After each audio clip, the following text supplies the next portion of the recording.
2024 election violence investigations. And if you remember, President John Mahama gave a lovely letter, 3-page, and stated what they should do.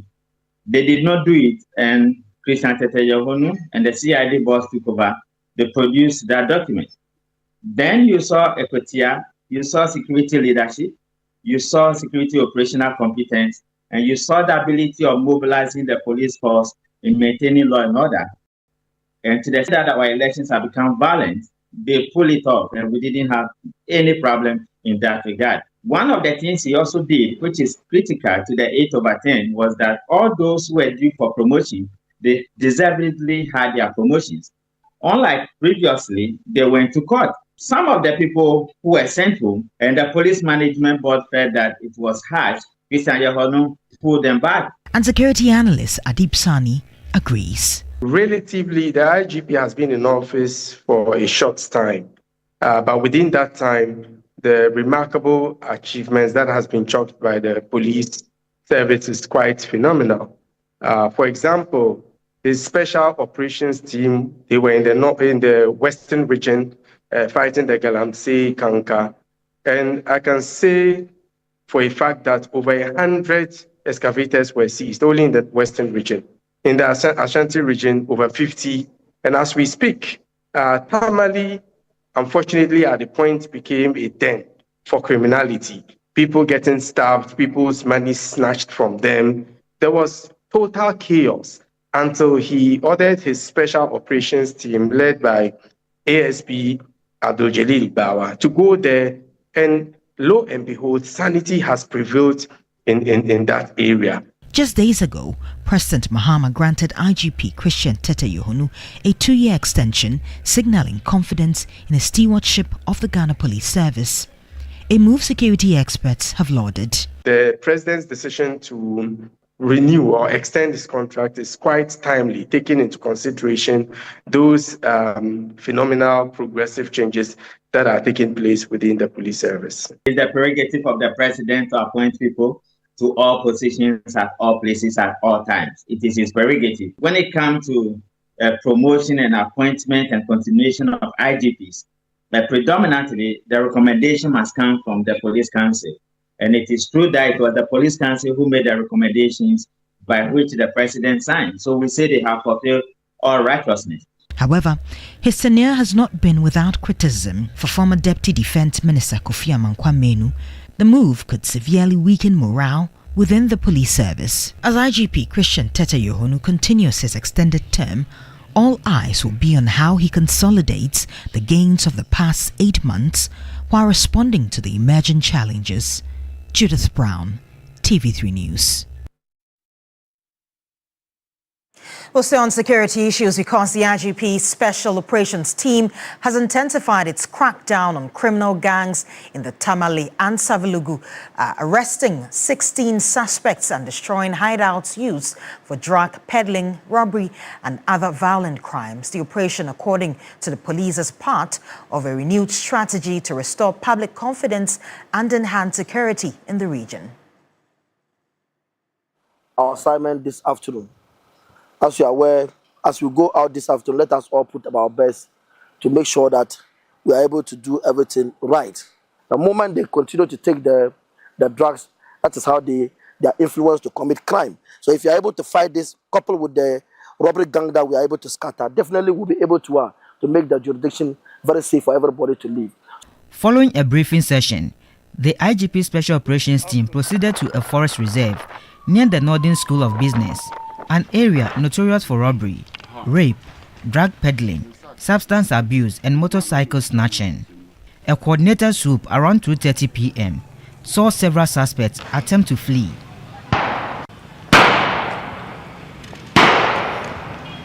Despite fierce resistance and gunfire from the criminals, the police arrested 14 individuals.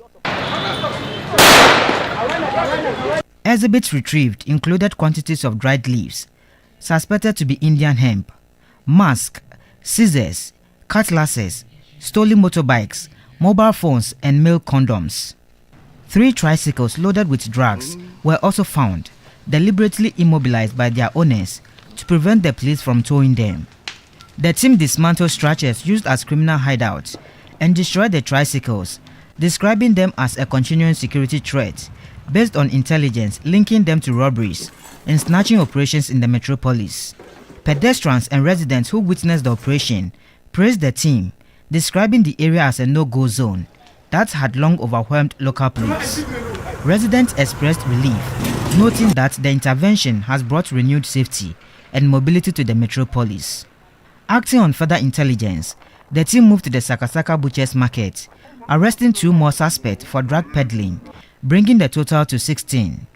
All suspects were immediately caged in the Black Maria, with seized items transported to the Northern Regional Police Headquarters for processing. This team is not only rushing after drug peddlers, but robbers are also involved. So this is a warning to everybody who are involved in robbery or those who are in the process of getting themselves involved. The team will look for you and come for you.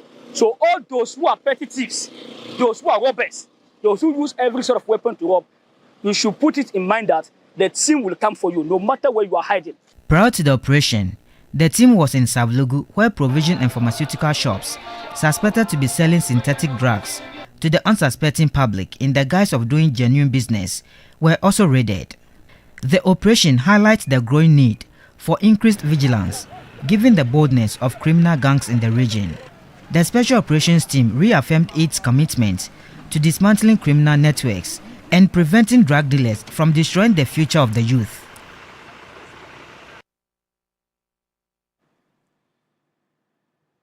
In more news this evening, the Office of the Special Prosecutor continues to come under intense pressure over what some say is its slow pace in acting on the controversial contract between the Ghana Revenue Authority and the Strategic Mobilization Limited. There is more in this report. The OSP on Tuesday, November 18, formally charged former Minister for Finance Kenneth Nana Yaw-Oforiatta and 7 others with 78 counts corruption and corruption-related offences, and Esdakun Akore, Emmanuel Kofi-Nti, Reverend Emishadai Usu Amwa, Isaac Crenstel, Kwejo Damoa, Evans Edusei, and Strategic Mobilization Limited SML. Former Finance Minister KNUST will be tried in absentia because he has not returned to Ghana from his trip to the United States. On Monday, November 24, 2025, the Office of the Special Prosecutor, OSP, announced the adjournment of the case, saying the High Court will communicate a new date to both the Republic and the accused persons. The charges include violations of Section 23, Clause 1 of the Criminal Offences Act 1960, Clause 29, and Section 92, Clause 2b of the Public Procurement Act 2003, Act 663. Investigative journalist Manasseh Azuri Yawuni, whose work along with other colleagues at the Fourth Estate brought to light the contract between the Ghana Revenue Authority GRA and Strategic Mobilization Ghana Limited SML, said the demand for accountability by Ghanaians from the OSP is justified. There are challenges, but we should not just be giving excuses. The office is called the Office of the Special Prosecutor, not the Office of the Special Excuses. Anybody who occupies, including people in the private sector, should be accountable to this the nation. If the Special Prosecutor comes out to give an impression that everything was supposed to be done and they were helpless because they didn't get cooperation, and we find out that is not true, they must be held accountable. If the Office of the Special Prosecutor and the Special Prosecutor himself goes on television and tells the entire country that the investigation on SML started on or in December 2023, and now there is evidence that they did nothing in 2023, did nothing in 2024, and only started the investigation in 2025, February, after KNUST had left the country, I think it is fair that we put these matters in perspective. Private legal practitioner Martin Pibu, who also spoke on the key points, challenged claims by the special prosecutor that the National Intelligence Bureau (NIB) refused to assist in the attempted arrest of former Finance Minister Ken Ofori-Atta. You know that I also fact-checked the special prosecutor. So I checked with the former people formerly in charge of NIB, and they said, one of them even said he doesn't even know Kisi Ejabin. That's to say that Kisi Ejabin never contacted him to help arrest Ofori-Atta. So look, we've caught Kisi Ejabin for this singular lie alone. I mean, we all make mistakes. When the heat started coming, if you had come back immediately to say, oh, look, my brothers and sisters, it's a slip, would have taken it. We all make mistakes. Look, I go to court, sometimes you quote a wrong law, the judge will correct you. Sometimes you go to the High Court, counsel is here. Maybe the High Court judge also gets it wrong. You go and appeal, it's corrected. Even the Supreme Court, they make mistakes. So please, don't make that mistake. I'm not pontificating as if I know everything and everything turns around me. No. If you thought that, look, what you said was an error, immediately come. But you see, he's digging himself in. It's terrible. The head of our anti-corruption agency cannot lie to citizens like this. Director of Communications of the United Party Plus, Solomon Owusu, urged former Finance Minister Ken Ofori-Atta to return to Ghana to account for his stewardship. Ken Ofori-Atta came to tell us that through his lawyers that he was returning back to this country somewhere May. That position was affirmed by Fenyo Marcus. We were that sure. Are we not in November? When is he going to come? In fact, the very reason why he left this country must be the reason why we must bring him back. If you are a finance minister and you were in charge of my purse, instead of helping to invest our monies into building state-of-the-art health facilities so that you and I, ordinary Ghanaians, when we are sick, we could go there. You came to mess us up, and when you felt you were sick, you are going to Mayo, the most expensive hospital, one of the most expensive hospitals in the U.S. Today, as we speak, they are shifting the goalposts. Ken Ofori-Atta is sitting somewhere, chilling, and we are discussing semantics, OSP versus Martin Pebu, because Martin raised issues, and let me say that, look, if the OSP and his people are thinking that it's only Martin that is not happy with them, then they must be mistaken. They must be mistaken. I want to listen to the Attorney General on this matter, and they must do this country that great service by telling us what exactly is happening, because some of us want to see Ken Ofori-Atta in this country.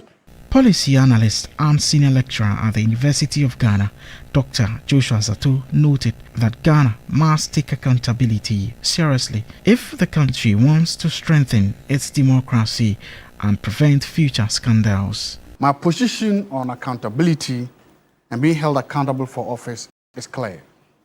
I have advocated and I continue to advocate regime accountability and post-regime accountability. I have said that any man or woman who takes an oath to hold an office must know that a day will come, he or she will also have to raise the hand to take an oath to be held accountable for that. And I've said that if a sitting president is unable or unwilling to hold his or her own appointees to account, it is completely fair and okay for another regime to come in and hold them accountable. So long as their fundamental human rights, the things the lawyers talk about, right to counsel, presumption of innocence, so long as all that is held, I have no problem. I will never sit anywhere and try to make it look like, oh, this person should not be held accountable. No. Accountability is a cornerstone of democracy, and we must be seen, not only to be seen, we must actually make sure that people, powerful people, who occupy powerful positions are held to account for their actions or actions, whether in office or out of office. Now away from the OSP as the dry season begins in the northern part of the country, one critical nightmare for residents, especially school children within the greater Tamale metropolis, is the perennial water crisis. For them, it is time for government to take action to address the problem. My colleague Christopher Marco has more in this report. Nearly 2 decades, the availability of water for domestic and commercial use has been a concern for residents in most parts of the greater Tamale metropolis and the Sarnargo municipality of the northern region. The Ghana Water Limited, the main water distribution company, blames the situation on increasing population of Tamale and the use of obsolete equipment, which has surpassed the current water supply capacity. The estimated average water consumption of Tamale currently stands at 140,000 cubic meters a day. However, the Ghana Water Limited supplies 30,000 cubic meters, which is woefully inadequate to meet the demand of the residents. Tamale is a huge project. The cost is almost 225 million euros. So it's a huge project. It should be halfway about, I can't be very specific, but it should be significantly in the process. Because you know, Tamale, the distribution lines are already there. We only need to extend more distribution lines to reach out. And then the transmission lines are key. The Tamale water system, originally built in 1972, has only undergone one major expansion in 2008. With the water table of Tamale being low, most residents, especially students, have had to bear the brunt every year, searching for water from almost dry dams and other dugouts. Residents, especially school children, have to use water from unwholesome sources like dugouts, a situation which poses a serious health risk. The road is very far. You see, we're still there since 4:30. Now we are coming back to school late. The road is still far. You see this road, you go far, and so you see the end, you will now enter the dam. The water too is not good. If you see the color of the water, you will not even like it. And some of us, we are even taking the water, and it's not good for our health. We are suffering from the water. Every night we are supposed to go there and fetch the water and come to our school and bath. Sometimes we send our clothes there and wash, and they are even cleaning us there. Of course, the water is not clean, as we all know, and we don't even have water in our school. So we used to go to Garasco Dam to fetch water, and the water is not safe for our drinking. Despite ongoing efforts to improve the situation, there still remain serious challenges. On Saturday, November 22, while addressing the 65th anniversary celebration of Ghana Senior High School in Tamale, President Mahama reiterated that the Tamale Yendi Damango water projects will commence soon. But I want to assure you that next year, work is going to start on the Damango Tamale water station. We're getting a new source point for water on the white water. And so we're going to pump water from Yape to bring additional millions of gallons of water into Tamale. And once that project is finished, Ganasco's water problem will be a thing of the past. Residents of Tamale and its environs are hoping that promises to improve their water supply situation will materialize soon to alleviate their plight. Christopher Mwako, TV3 News, Tamale. And from the northern region, let's take a trip to the Ashanti region now, where Vice President Professor Nana Jane Opoku-Agyeman has reaffirmed the government's commitment to support tertiary education in the country. Speaking at the 59th congregation of the Kwame Nkrumah University of Science and Technology, she noted that issues regarding project completion and accessibility for qualified students remains a priority for the government. The Vice President highlighted ongoing reforms shaping higher education, including the free tertiary education for persons with disabilities and other interventions that open the doors of opportunities for thousands of learners. Government has ever remained committed to the highest standards of teaching, research, and learning. Several high-level interventions are now shaping our nation's educational terrain. In his remarks, the Asantino Otumfuo Osei II expressed renewed optimism about the long-delayed KNUST teaching hospital. In fact, the minister, on behalf of His Excellency the President of the Republic, announced the release of 46 million Ghana cedis for the completion of the teaching hospital, an additional $38 million United States dollars to equip the teaching hospital as part of the 2025-26 formula of GET-FUND. Madam Vice President, I trust this is not a mere promise, and I know that when you promise, you will deliver.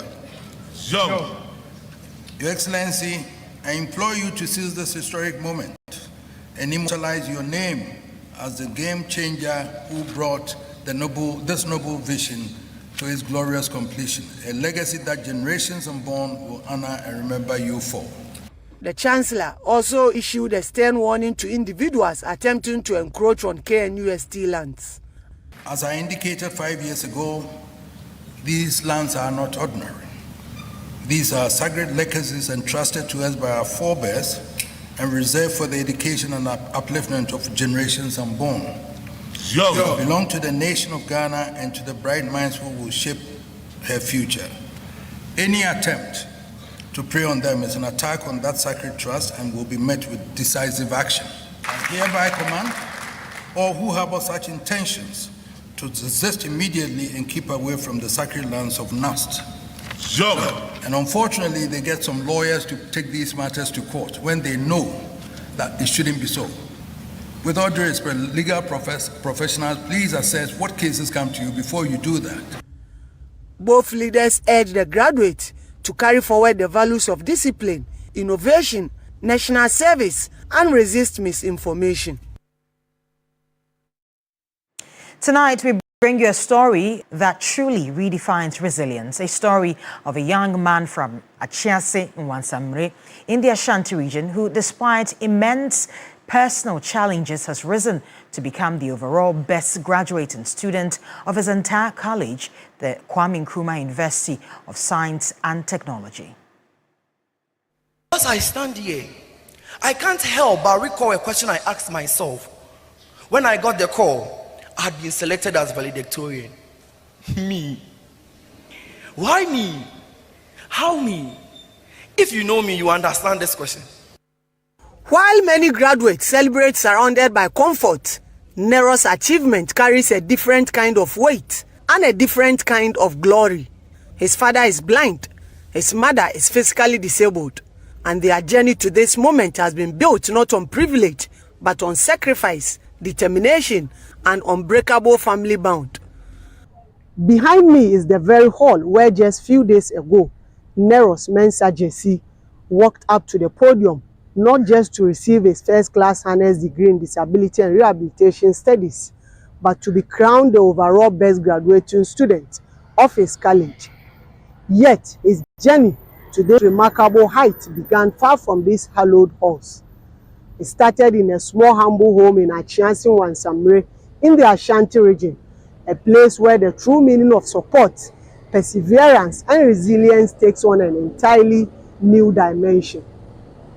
Neros is the son of Kwaku Asumedu Jesse, who lost his sight in 2020, and Anita Jesse, who has lived with the effect of a stroke for the past 6 years.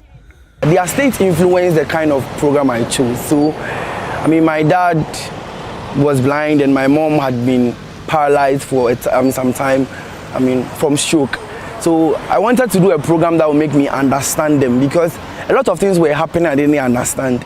So I chose to read disability and rehabilitation studies. With limited opportunities, the family leaned heavily on the support of relatives. But through it all, they never compromised on one thing, that is their son's education.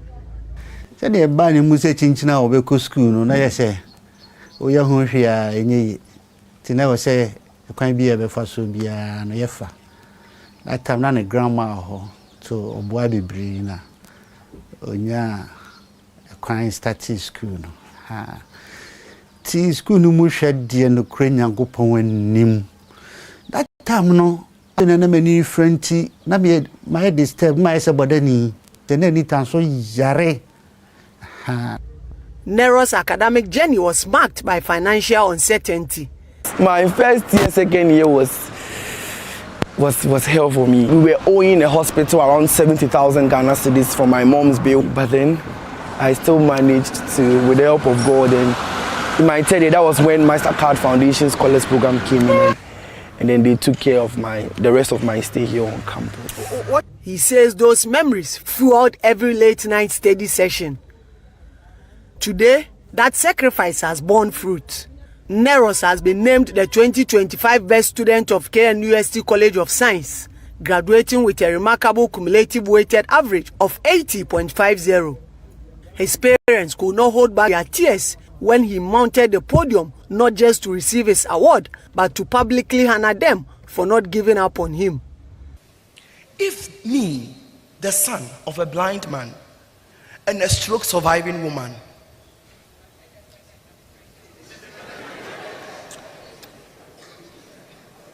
can stand here today, not just as a graduate, but as valedictorian, then believe me when I say your dreams are valid. Your story matters, and your background is not a barrier. To my parents, please, I would like them to stand up for me. Mr. Kweku Jesse and Mrs. Anita Jesse. Thank you. Thank you so much. Please, you can sit down. The story of Neros is a reminder that our circumstances do not define us. Our spirit does. Ibrahim Abubakar, TV3 News, KNUST, Kumasi. And kudos to Neros and commendations to his parents for, like he said, not giving up on him. Stay with us. We'll be back with the latest in the world of sports and entertainment and some more stories.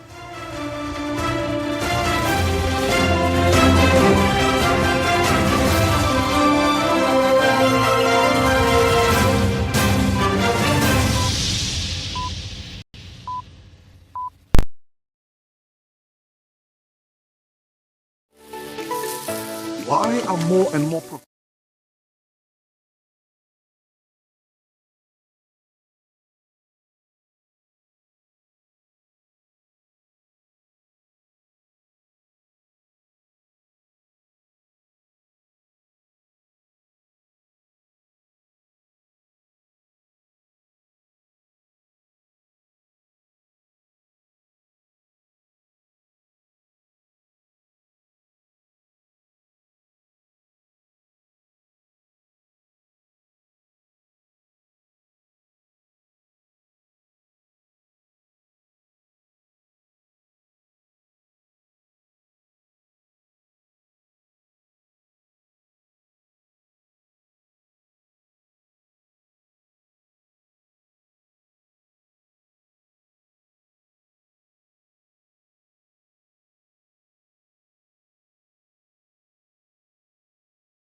and soldiers deployed to fight illegal mining to treat the mission as a national call to safeguard Ghana's forests and water bodies. Speaking at this year's exercise, Tiger's Path, at the Jungle Warfare School in Achiase, the Deputy Minister said the Ghana Armed Forces has a critical role to play in ending illegal mining across the country.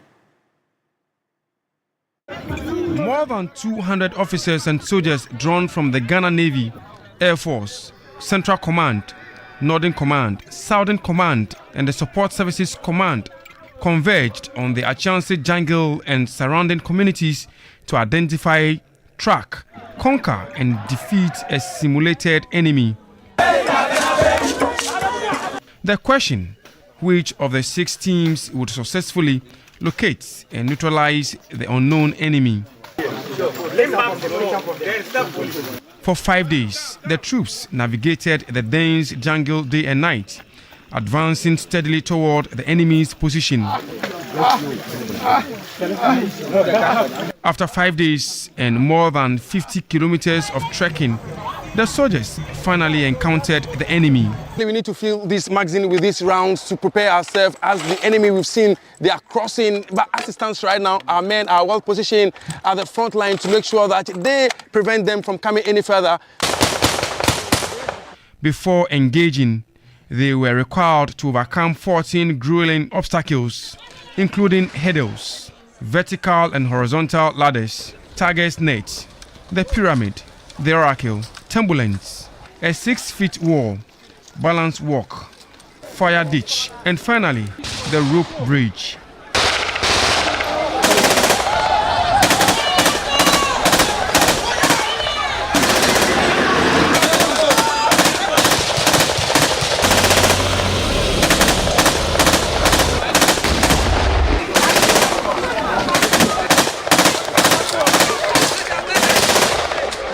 Some officers and soldiers were unable to clear the obstacle and were captured by the enemy.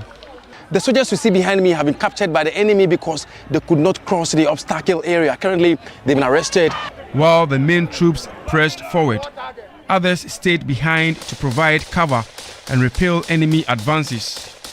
The enemy managed to capture all female soldiers except one OS Dorothy Mensah, who successfully crossed all 14 obstacles. This female soldier you see in your shot is the only female that has made it to this level of the exercise so far. All the other female soldiers dropped on the way. Skillfully and confidently, she maneuvered through each phase to complete the course.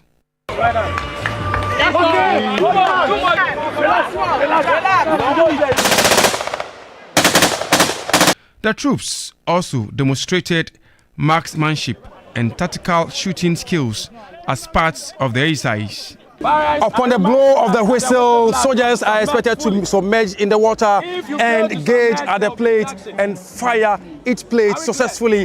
This is to test their shooting capabilities. As a defense and security reporter, I attempted to take on some of the obstacles myself. So this is what the soldiers do every day just to protect territorial integrity. And it's not a child's play down there. And it looks like I need to be eating some fufu by now. A lot of energy taken away from me now. Let's see if I can try the next obstacle. Out of 14, I managed to complete only 3. That was after several attempts. At the end of the exercise, Central Command emerged the overall winner, with OS Dorothy Mensah crowned Best Female Soldier. Tiger's Path is the Ghana Armed Forces flagship jungle warfare drill, revived this year after a 6-year break. The Chief of the Army Staff, Major General Lawrence Kweku Betanu, described its return as crucial in strengthening military professionalism. He noted that this is especially important at a time when security threats require forces capable of adapting to unconventional battlefields and integrating capabilities across the Army, Navy, and Air Force. For his part, Deputy Defense Minister Ernest Broja Jemfi urged the troops to see the fight against illegal mining as a threat to national security. Exercise Tigers Path 2025 has demonstrated the commitment, resilience, and professionalism of our soldiers. Over the past 4 days, participants have been tested in patrol tactics, jungle survival, counter-insurgency operations, and physical endurance. Their remarkable performance reflects the unwavering dedication of the Ghana Armed Forces to readiness, excellence, and national security. He also reaffirmed government's commitment to retooling the Ghana Armed Forces. President Mahama remains deeply committed to modernizing our military facilities nationwide. His commitment to investing in infrastructure is not merely a financial decision, but a strategic imperative. First-class roads, well-built accommodation units, robust training facilities, and reliable operational spaces directly enhance the readiness, welfare, and morale of our troops. When our soldiers are well supported, they are better equipped to defend our nation with courage and precision. Introduced in 1991, Exercise Tigers Path was designed as a periodic competition to build resilient, sharpen battlefield instincts, and prepare troops for sustained operations in difficult terrain. It focuses heavily on long-range jungle navigation and search and rescue missions, where participants must locate drowned helicopter patrol teams, evacuate casualties, and neutralize enemy forces deep within the forests. Joseph Armstrong, Good Alugbe TV3, Achansi, Eastern Region. Okay, I'm coming down. Yeah. And that's our defense correspondent, Joseph Armstrong Gold Alugbe. We have the men. We actually do have the men. Let's shift our attention to other stories now. And Ghana's National Muslim Conference is intensifying its push for stronger Muslim representation in national policy making as Interior Minister Mohammed Muntaka Mubarak vows government action against discrimination and crimes in public schools. Here is a report by Stanley Nibleu. The National Muslims Conference of Ghana brings together all Islamic sects, including the Ahmadiyya Muslim Mission, the Shia community, Ghana Muslim Mission, Al-Sunnah wal Jama'ah, and the Tijaniya Muslim Mission to champion the interest of Muslims while strengthening interfaith relations. The 5th edition of the conference convened representatives from the executive, the legislature, and Muslim communities across the country, with a focus on pushing Muslim concerns into national discourse. The General Secretary of the National Muslim Conference of Ghana, Alhaji Baba Inusa, called for improved educational infrastructure for Muslim communities. We have now understood why we have been left out. We have now understood why we have communities such as Nima, Maboi, Tamale, and we don't have schools and infrastructure such as Western Girls and others for our people to attend.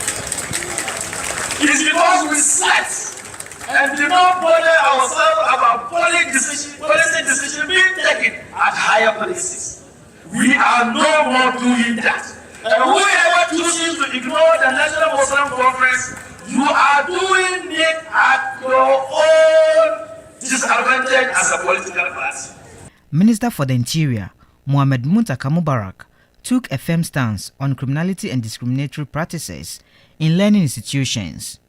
What we are trying to do is that Ghana Service is mandated to create an avenue for people, students, to make genuine complaints about mistreatment and molestation in school, whether they are Muslims or Christians or whatever. And we are vowing that when this is done, we will treat crime as crime.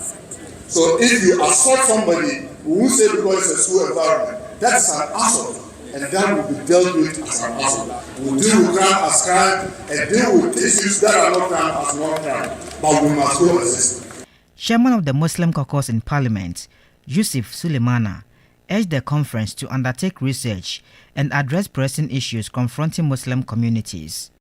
It will not work elsewhere if one Muslim group is speaking on an issue with a different voice and another group is speaking on that same issue with another different voice. This is the time for us to come together, and so that when we are speaking with one voice. Presidential Envoy for Interfaith and Ecumenical Relations, Elvis Efrie Ankra, emphasized the need for Ghana to preserve its long-standing peace. Both the Quran and the Bible commands us to love our neighbors. We come from one Creator. We descend from one man, Adam and Hawa. We are one family. In fact, all the three major religions come from Abraham, Father Abraham. Christians, Jews, and Muslims, they all come from Father Abraham. So we must recognize us and work together and live together in love and harmony. The two-day event was held on the theme, Muslim Community Engagement in Policy Making, the role of the National Muslim Conference of Ghana in nation building. Stanley Niblo, TV3 News, Accra. And now COMSES Ghana Limited is celebrating 25 years of trust, innovation and transformation, an anniversary the company says underscores its long-standing commitment to delivering quality ICT solutions and its status as an ISO-certified tech leader. As an ISO-certified enterprise, COMSES has grown over the years to become a key provider of enterprise network solutions, internet services, cloud infrastructure, and more, building trust among businesses across the country. From the early days to now, the company says the milestone reflects its sustained dedication to quality, customer-centric service and technological excellence. The 25th anniversary marks a milestone that highlights a quarter-century of service, innovation and reliability in Ghana's technology sector.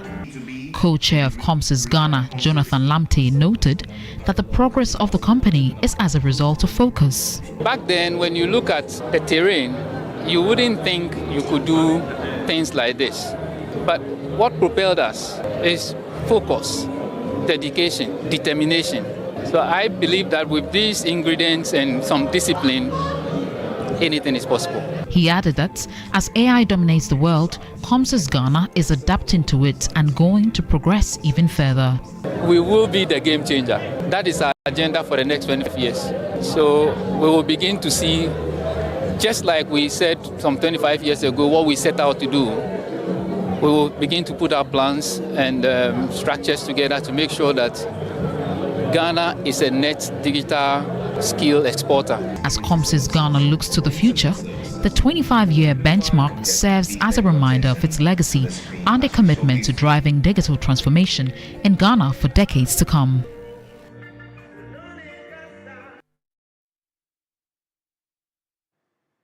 You're still watching News 360 right here on TV3. We are going for a second break. We'll be back with sports. Don't go away.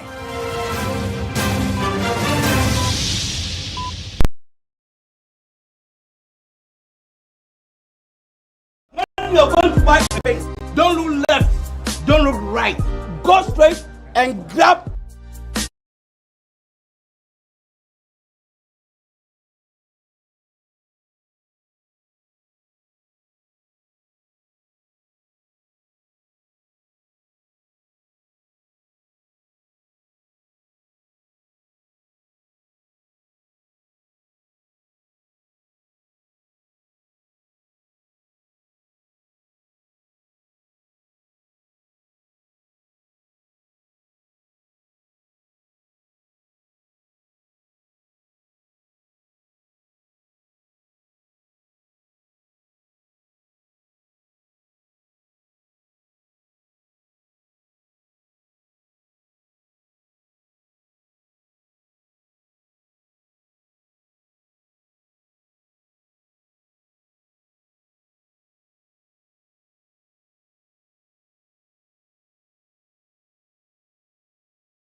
University of Ghana Sports Stadium.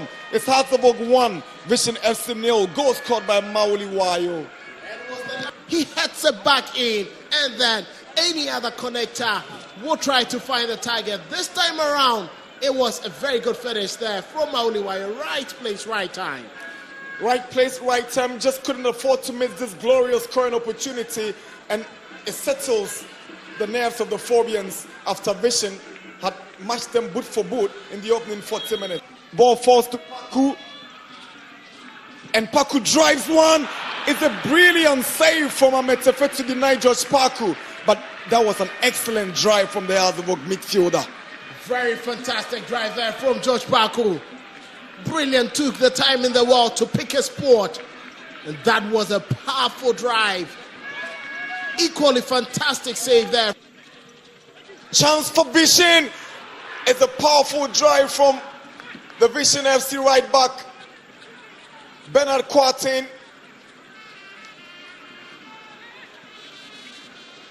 Saman Mohammed gives away possession. Asma goes down, and that's the final whistle. Referee Nana Kofi Amwa has brought proceedings to an end here under the lights at the University of Ghana Sports Stadium in Legon. Following the Phobians' victory, head coach Didi Dramani maintained that despite the win, his team needed to improve on their decision-making. Meanwhile, Vision FC's coach Nana Jiman explained his disappointment in team's weakness when it came to the far post. But the fact that you are playing with a more transitional team, and then you are playing with against a side that is more useful, and so you expect that at some point they will play, and which is very normal in the game, that try to control them when they are in good shape, and then try to exploit when you can find the right spaces. I think that we found the right spaces, but still we need to improve on our decision making. Before we got out of the dressing room, or even the whole week, I've been telling them we conceded 2 goals from set piece. The ball went to the far post, and then the opposition brought it back, and then we conceded. So the whole week we worked on, the far post, how to defend it, and everything. Here in the dressing room, I told my boys that, look, of course, it's Didi Dramani. I'm sure he's seen those 2 goals. I'm sure he's realized that, we're weaker in the far post, so that's exactly what he's going to go do. So whenever there is free kicks to the box or corner kicks and stuff like that, the first thing we should do is cover the far post. And of course, you realize that we considered the goal from the far post. The header came from the far post before the second header connected into the goal. So, I mean, it's very, very disappointing, especially if it's something that we worked on the whole week. Heading over now to women's football, the Black Queens sealed a 3-1 victory over Aston Villa women in a behind-closed-doors friendly encounter on Friday. The Black Queens continue to step up preparations for their high-profile international friendly against England's Lionesses on Tuesday.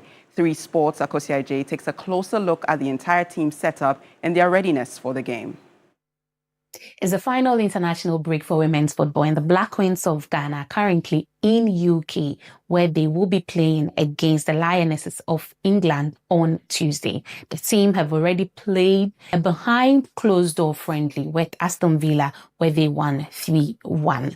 But remember that England are using these games to prepare for the 2027 Women's World Cup, as well as also thank their fans for all their support throughout their campaign at the Euros. In what the English team term the homecoming series, they have already played 2 games, one against Brazil, which they lost 2-1, the other against Australia, which they won 3-0. The Lionesses will be playing against China today before playing the final game in the homecoming series with the Black Queens of Ghana. Remember, the last time the Black Queens of Ghana played a competitive game were their AFCON qualifiers against Egypt, which they won both home and away. Coach Kimlas Bioke-Green has invited a new player into the fold, Benedict Simon from Civet, who happens to be a defender, and hopefully her addition to the team tightens the defense of the Black Queens. According to the media officer for the team, Matilda, this is a game they would hope that the players would just go all out, have fun, but most importantly, worry about how they are able to stick to their game plan against this English team, knowing that the English team are the champions of Europe. They do not have much expectation of the results, but are focusing on how the team will function. Moving on to Cameroon, Samuel Eto'o has been re-elected as president of the Cameroonian Football Federation, securing another 4-year term through 2029. The 43-year-old former Barcelona and Inter Milan striker was the sole candidate in the presidential election held earlier today, receiving near unanimous support from the federation's delegates. The official results show that Eto'o garnered 85 votes out of the 87 cast, with the remaining 2 ballots declared invalid. His second term is expected to focus on deepening the reforms introduced over the past 4 years.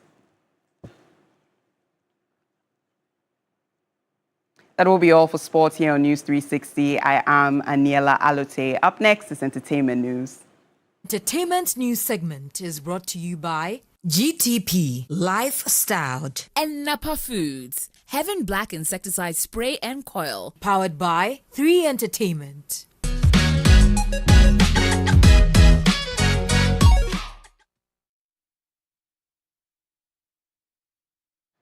In entertainment news tonight, Nigerian Afrobeat star Burna Boy has reportedly pulled out of 2 dates on his No Sign of Weakness US tour.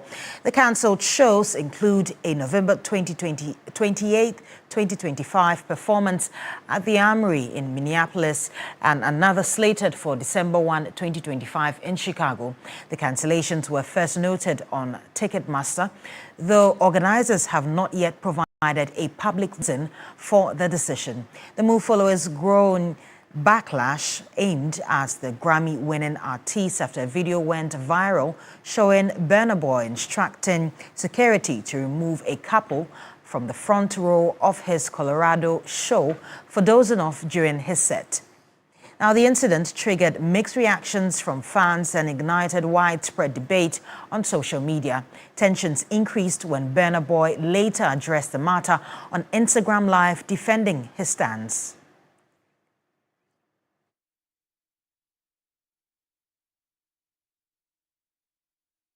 In more entertainment news this evening, the reigning Telecel Ghana Music Awards, that's the TGMA Artist of the Year, King Promise, has hit back at critics claiming he has been inactive since winning the top honors, insisting that no Ghanaian artist has worked harder than he has in 2025. The Terminator hitmaker dismissed suggestions that he has gone quiet, describing such narrative as deliberate attempt to undermine his achievements. And here's a quote from him. He says, "There's this agenda by some people trying to downplay my work by saying I've been silent since winning Artist of the Year. Really? They should keep quiet and go find out what King Promise has been doing." Unquote. King Promise asserted that he remains the hardest working Ghanaian artist of the year.